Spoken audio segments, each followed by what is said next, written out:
வணக்கம். இன்றைய கைத்தொழில் நிகழ்ச்சியில் ஈஸியாக இப்போ லீவு காலன்றதுனால பசங்க கூட செய்யலாம். பசங்க வீட்டில் இருக்கிறப்ப குழந்தைகள் ஸ்கூல் பசங்க அவங்களே இன்ட்ரெஸ்டாக செய்வாங்க. அதெல்லாம் அவங்கள்ட்ட கொடுத்தீங்கனாலே எல்லாம் செஞ்சுருவாங்க. அந்த மாதிரியான ஒரு சின்ன ஈஸியான பொருளை செய்து காமிக்கிறேன். இது மாத்திரை ஸ்ட்ரிப். இது மாத்திரையெல்லாம் இப்போ மெடிசன் இல்லாத விட இல்லை, எல்லார் வீட்லேயும் இப்போ மெடிசன் யூஸ் பண்ணுற மாதிரி இருக்குது.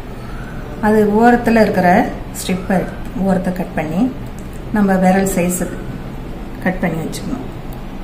கட் பண்ணிவிட்டு இதில் கம்மை வச்சு ஒட்டிடணும். இதே கம் என்னுடைய எப்போ யூஸ்ஃபுல்லான கம் வச்சு இந்த ரெண்டு பக்கத்தையும் பிரிஞ்சுக்காத அளவுக்கு லைட்டாக அப்ளை பண்ணிங்கனாலே ஒட்டிக்கும். ஒட்டிட்டு இதில்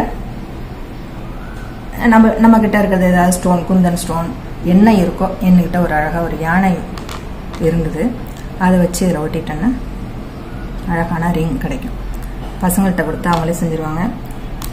ஆசையாக ஜாலியாக வெள்ளி ரிங்னு சொல்லிட்டு போட்டுப்பாங்க. ரொம்ப நல்லாயிருக்கும், ரொம்ப ஈஸியாக இருக்கும். இதை பசங்களுக்கு பொழுதுபோக்காக சொல்லிக் கொடுக்கலாம்.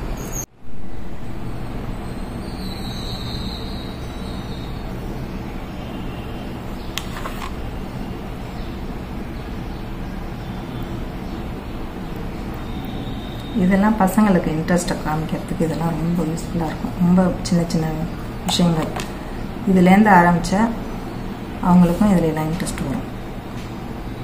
அவ்வளோதான் ரிங். இது அவங்க சைஸுக்கு என்னென்ன மெட்டீரியல் என்னென்ன இருக்கோ அவங்கள்ட்ட எது வேணாலும். அந்த பால்ஸ்லாம் நிறையா இருக்கும், இந்த முத்தில் ரிங்ஸு நிறையா இருக்கும். அந்த ஸ்டேஷ்னரியிலலாம் போய் பார்த்தீங்கன்னா நிறையா கிடைக்கும். எது வேணாலும் வாங்கி விதமாக டெக்கரேட் பண்ணிக்கலாம்.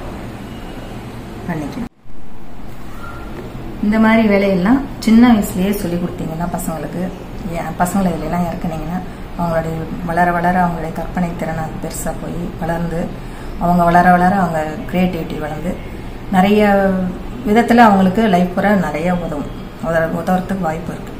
அதனால் பசங்களையும் இதிலெல்லாம் இறக்கி விடுங்க. அது பொம்பளை பிள்ளைங்களாம் நல்லா இதிலெல்லாம் இன்ட்ரெஸ்ட் எடுத்து செய்வாங்க. நல்லா செய்ய சொல்லலாம். பாருங்கள், இந்த மாதிரி ட்ரை பண்ணி பாருங்கள். அதே மாதிரி இந்த கட்டைப்பை வீணாக போச்சுனாலோ, கிழிஞ்சிருச்சுனாலோ, இல்லை பை அந்த குச்சி உடஞ்சிருச்சுனாலோ தூக்கி போட்டுரும்.